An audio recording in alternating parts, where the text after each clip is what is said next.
4장. 예수님께서 다시 호숫가에서 가르치기 시작하셨습니다. 수많은 사람들이 예수님 주위로 모여들어서 예수님께서는 호수에서 배에 올라타 앉으셨습니다. 사람들은 호수 주변에 있었습니다. 예수님께서 비유를 통해 많은 것을 사람들에게 가르치셨습니다. 가르치는 중에 예수님께서 말씀하셨습니다. 들어라, 한 농부가 씨를 뿌리러 나갔다. 농부가 씨를 뿌리는데 어떤 씨는 길가에 떨어졌다. 그러자 새들이 와서 씨를 모두 먹어버렸다. 어떤 씨는 흙이 거의 없는 돌무더기에 떨어져 곧 자랐으나 땅이 깊지 않았다. 해가 돋자 싹이 말랐고 뿌리가 없어서 시들어버렸다. 또 다른 씨는 가시덤불 속에 떨어졌다. 가시가 자라서 싹이 자라지 못하게 했기 때문에 싹은 열매를 맺지 못했다. 또 다른 씨는 좋은 땅에 떨어졌다. 싹이 나고 자라서 열매를 맺어 어떤 것은 30배, 어떤 것은 60배, 어떤 것은 100배의 열매를 맺었다. 예수님께서 들을 귀 있는 자여 들어라 하고 말씀하셨습니다. 예수님께서 혼자 계실 때 12제자들과 예수님 주변에 있는 사람들이 이 비유에 대해서 여쭈었습니다. 예수님께서 말씀하셨습니다. 너희에게는 하나님의 나라의 비밀을 알 수 있게 하였지만 밖에 있는 사람들에게는 모든 것이 비유로 주어진다. 이는 그들이 보기는 보아도 알지 못하고 듣기는 들어도 깨닫지 못하게 하여 돌이켜 용서받지 못하게 하기 위함이다. 예수님께서 사람들에게 말씀하셨습니다. 너희가 이 비유를 이해하지 못하느냐? 그렇다면 어떻게 다른 모든 비유를 이해하겠느냐? 농부는 말씀을 뿌린다. 길가에 말씀이 떨어졌다는 것은 하나님의 말씀을 들었으나 곧 사탄이 와서 그 뿌려진 말씀을 빼앗는 사람을 말한다. 돌무더기에 씨가 떨어졌다는 것은 기쁨으로 즉시 받아들이지만 속에 뿌리가 없어 오래가지 못하고 말씀 때문에 환난이나 박해가 일어나면 곧 넘어지는 사람이다. 가시덤불에 씨가 떨어졌다는 것은 말씀을 듣지만 세상의 염려와 재물에 대한 유혹과 그 밖의 여러 가지 욕심이 말씀을 가로막아서 열매를 맺지 못하는 사람이다. 좋은 땅에 씨가 떨어졌다는 것은 말씀을 듣고 받아들여 30배, 60배, 100배의 열매를 맺는 사람이다. 예수님께서 그들에게 말씀하셨습니다. 등불을 침대 아래나 돛박 밑에 두겠느냐? 등잔대 위에 두지 않겠느냐? 숨긴 것은 나타나고 비밀은 드러나기 마련이다. 들을 귀 있는 사람은 들어라. 예수님께서 그들에게 말씀하셨습니다. 너희가 듣는 것을 마음에 새겨라. 너희가 다른 사람에게 주는 만큼 너희가 받을 것이며 그 외에도 더 주실 것이다. 가진 사람은 더 받을 것이고 가지지도 못한 사람은 가진 것마저도 빼앗길 것이다. 예수님께서 말씀하셨습니다. 하나님 나라는 밭에 씨를 뿌리는 농부와 같다. 밤낮으로 자고 일어나는 동안 씨가 싹이 나고 자란다. 사람은 그것이 어떻게 자라는지를 알지 못한다. 땅은 저절로 열매를 맺게 한다. 먼저 싹이 나고 다음에는 이삭이 나오고 마침내 나달이 여문다. 곡식이 익으면 농부가 와서 낫으로 그것을 거두어 들인다.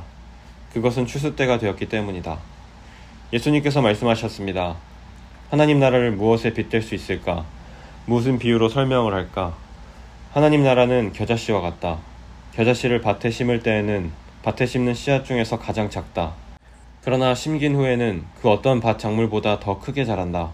커다란 가지를 내어 하늘의 새들이 그 그늘에 둥지를 틀 정도가 된다. 예수님께서는 많은 비유를 사용하여 사람들이 알아들을 수 있도록 말씀하셨습니다. 비유가 아니면 말씀하지 않으셨으나 제자들에게는 따로 모든 것을 설명해 주셨습니다. 그날 저녁이 되자 예수님께서는 제자들에게 말씀하셨습니다. 호수 건너편으로 가자.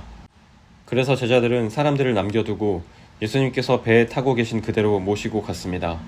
주위에 있던 다른 배들도 따라갔습니다. 그때 매우 강한 바람이 불어와서 파도가 배 안으로 덮쳐 들어왔고 물이 배 안에 차게 되었습니다. 예수님은 배 고물에서 베개를 베고 주무시고 계셨습니다. 제자들이 와서 예수님을 깨우면서 말했습니다. 선생님, 우리가 죽게 되었는데 돌아보지 아니하십니까? 예수님께서 일어나시더니 바람을 꾸짖고 호수에게 명령하셨습니다. 조용하여라, 잠잠하여라. 그러자 바람이 멈추었고 호수가 잔잔해졌습니다. 예수님께서 제자들에게 말씀하셨습니다. 어째서 너희가 무서워하느냐? 아직도 믿음이 없느냐? 제자들이 매우 두려워하며 이분이 어떤 분이길래 바람과 파도도 순종하는 것일까 하고 서로에게 물었습니다. 5장. 예수님과 제자들이 호수 건너편 가라사 지방으로 갔습니다. 예수님께서 배에서 내리시자 더러운 귀신이 들린 어떤 사람이 무덤에서 나와 예수님을 만났습니다. 이 사람은 무덤 사이에서 살고 있었는데 그 누구도 그를 묶을 수 없었고 쇠사슬로도 묶을 수 없었습니다. 여러 번 쇠고랑과 쇠사슬로 그를 묶어보았으나 그는 쇠사슬도 끊고 쇠고랑도 부수었습니다. 아무도 그를 당해낼 수 없었습니다. 그는 밤낮으로 무덤과 산을 돌아다니며 소리를 지르고 돌로 자기 몸에 상처를 내곤 했습니다. 귀신 들린 자가 멀리서 예수님을 보고 달려와 엎드려 절을 하였습니다. 그리고 큰 소리로 가장 높으신 하나님의 아들이신 예수님, 저와 무슨 상관이 있으십니까? 제발 저를 괴롭히지 마십시오 하고 외쳤습니다. 그것은 예수님께서 더러운 귀신아 그 사람에게서 나오너라 하고 그에게 말씀하셨기 때문입니다. 예수님께서 그에게 물으셨습니다. 내 이름이 무엇이냐? 그가 대답했습니다. 레기온입니다. 이는 우리의 수가 많기 때문에 붙여진 이름입니다. 그는 예수님께 자신들을 또다시 이 지방에서 쫓아내지 말아달라고 간청하였습니다.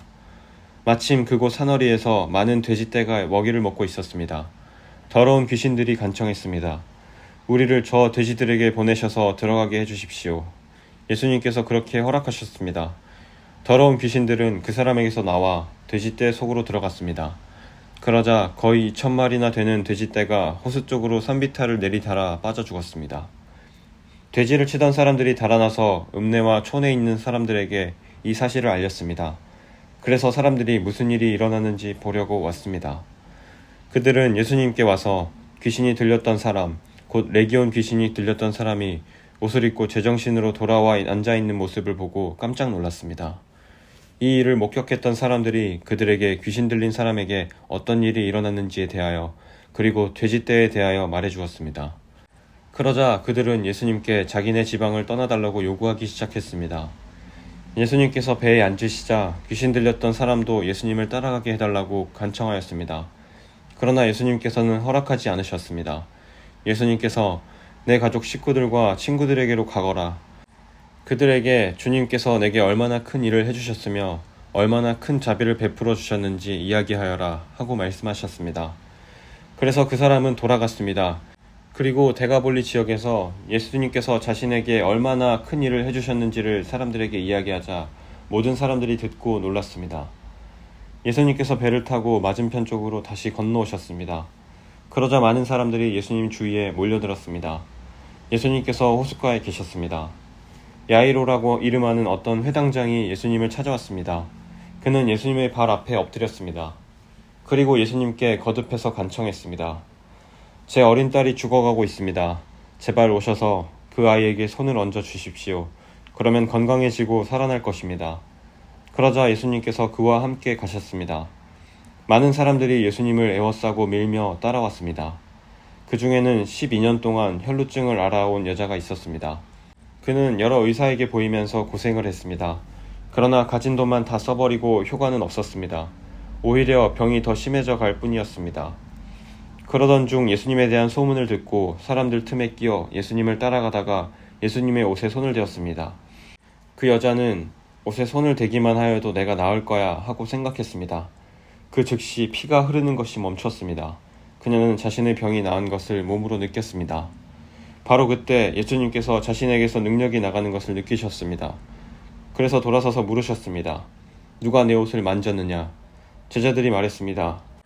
사람들이 에워싸고 밀치고 있는데 누가 손을 대었다고 말씀하십니까? 그러나 예수님께서는 손을 댄 여자를 찾으려고 둘러보셨습니다. 여자는 자기에게 일어난 일을 알고서 두려워 떨었습니다. 여자는 예수님의 발 앞에 엎드려 절하며 모든 사실을 말씀드렸습니다. 예수님께서 여자에게 딸아, 내 믿음이 너를 낫게 하였다. 안심하고 가거라. 그리고 건강하게 지내라 하고 말씀하셨습니다. 예수님께서 계속 말씀하고 계실 때 회당장의 집에서 사람이 와 회당장에게 말했습니다. 따님이 죽었습니다. 왜 예수님을 계속 번거롭게 하십니까? 그러나 예수님께서는 이 말을 무시하시고 회당장에게 두려워 말고 믿기만 하여라 하고 말씀하셨습니다. 예수님께서는 베드로와 야고보 그리고 야고보의 동생인 요한 외에는 아무도 따라오지 못하도록 하셨습니다. 그들이 회당장의 집에 도착해 보니 몹시 소란스러웠습니다. 많은 사람들이 크게 소리를 내며 울고 있었습니다. 예수님께서 들어가셔서 사람들에게 어째서 소란을 피우고 울고 있느냐? 이 아이는 죽은 것이 아니라 자는 것이다 라고 말씀하셨습니다. 사람들은 예수님을 비웃었습니다. 예수님께서는 사람들을 모두 내보내시고 아이의 부모와 제자들과 함께 아이가 있는 방으로 들어가셨습니다. 그리고 아이의 손을 붙잡고 달리다굼 이라고 말씀하셨는데, 이는 번역하면 어린 소녀야 일어나라 는 뜻입니다. 그러자 12살 된 소녀는 즉시 일어나 걷기 시작했습니다. 이것을 보고 사람들은 놀랐습니다. 예수님께서 아무에게도 이 일을 알리지 말라고 엄하게 말씀하셨습니다. 그리고 아이에게 먹을 것을 주라고 말씀하셨습니다. 6장. 예수님께서 거기를 떠나 고향으로 가셨습니다. 제자들도 예수님을 따라갔습니다. 안식일이 되자 예수님께서 회당에서 가르치기 시작하셨습니다. 많은 사람들이 예수님의 말씀을 듣고 놀라워하며 말했습니다. 이 사람이 어디서 이런 것을 얻었을까? 이 사람에게 있는 지혜는 어떤 것인가? 이 사람이 손으로 일으키는 기적은 어떤 것인가? 그는 목수가 아니냐? 그는 마리아의 아들이고 야고보, 요새, 유다, 그리고 시몬의 형이 아니냐? 그의 누이들도 우리와 함께 있지 아니하냐? 그러면서 사람들은 예수님을 배척했습니다. 예수님께서 그들에게 예언자가 고향과 친척과 자기 집을 제외하면 어느 곳에서나 존경을 받는다 라고 말씀하셨습니다. 예수님께서는 몇 명의 환자에게 손을 얹어 고쳐주셨을 뿐 많은 기적을 일으킬 수 없었습니다. 예수님께서는 그들이 믿지 않음에 놀라셨습니다. 그 후 예수님께서 마을을 두루 다니시며 가르치셨습니다. 예수님께서 12제자를 불러 2사람씩 보내기 시작하셨습니다. 그리고 그들에게 더러운 귀신을 쫓는 권세를 주셨습니다. 예수님께서 제자들에게 명하시기를, 여행할 때에는 지팡이 외에 아무것도 가지고 다니지 말고 빵이나 가방도 가지지 말며 주머니에 돈도 넣고 다니지 마라고 하셨습니다. 또한 신만 신고 옷도 2벌씩 갖지 마라고 하셨습니다. 예수님께서 이어서 말씀하셨습니다. 어느 집에 들어가든지 마을을 떠날 때까지 거기 머무르도록 해라. 너희를 받아들이지 않거나 말씀에 귀를 기울이지 않으면 그곳에서 나올 때 신발에 묻은 먼지를 털어버려서 그들에게 증거로 삼아라. 제자들은 가서 사람들에게 회개하라고 전했습니다. 또 많은 귀신들을 쫓아내고 많은 환자들에게 기름을 부어 병을 고쳐주었습니다. 예수님의 이름이 널리 알려져서 헤롯 왕도 예수님의 소문을 들었습니다. 사람들은 세례자 요한이 죽은 사람들 가운데서 살아난 거야. 그러니까 이런 기적이 그분에게서 나오는 거야 하고 말했습니다.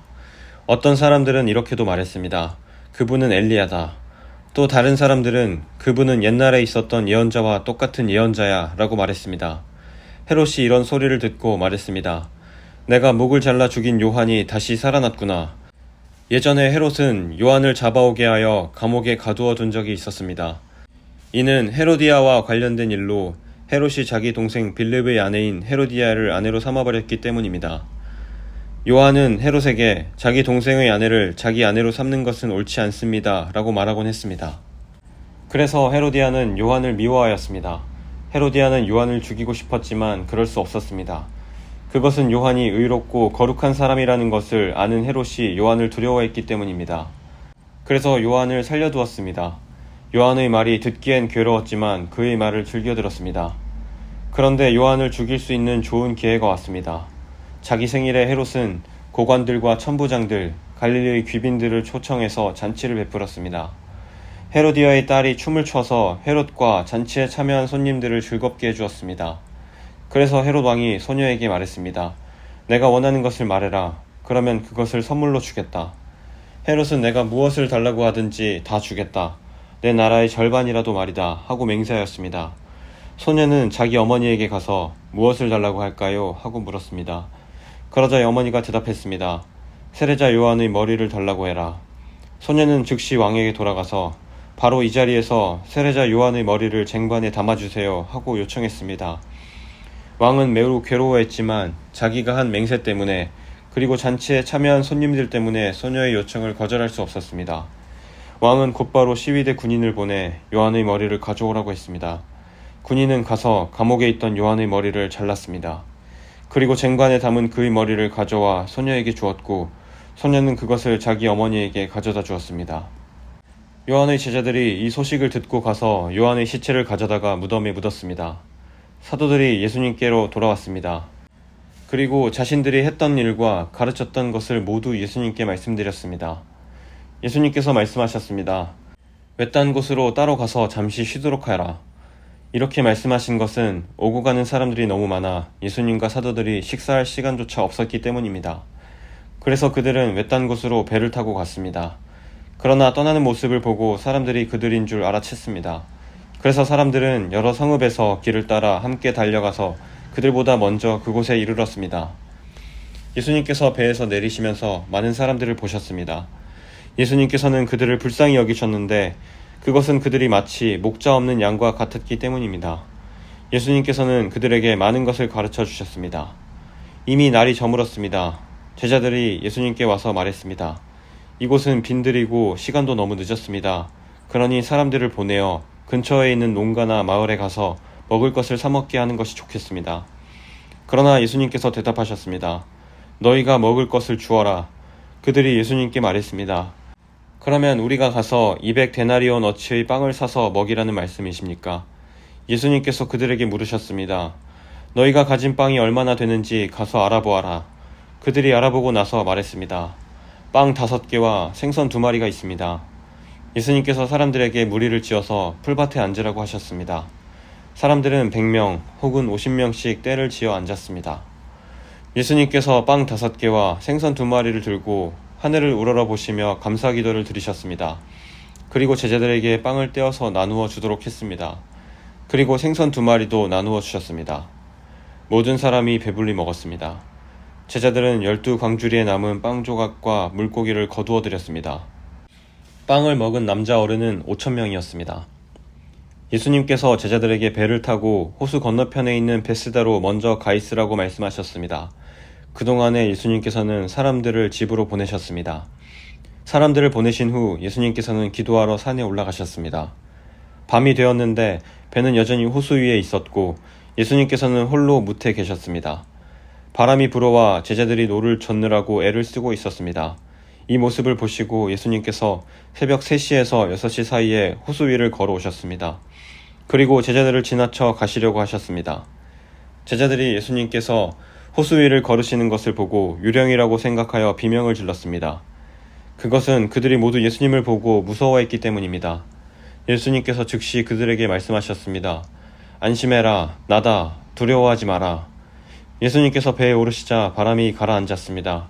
그래서 제자들은 크게 놀랐습니다. 그것은 제자들이 빵의 기적을 보고도 아직 깨닫지 못하고 마음이 굳어져 있었기 때문입니다. 예수님과 제자들이 호수를 건너 게네사렛이란 곳에 도착했습니다. 그리고 거기서 닻을 내렸습니다. 그들이 배에서 내리자 사람들이 예수님을 즉시 알아보았습니다. 사람들은 온 마을을 다니면서 예수님께서 계시는 곳마다 환자들을 침상에 눕혀 데려오기 시작했습니다. 예수님께서 마을이든 읍내이든 농촌이든 어디에 가시든지 사람들은 병자들을 시장에 데려다 놓고 예수님의 옷깃이라도 만질 수 있도록 간청했습니다.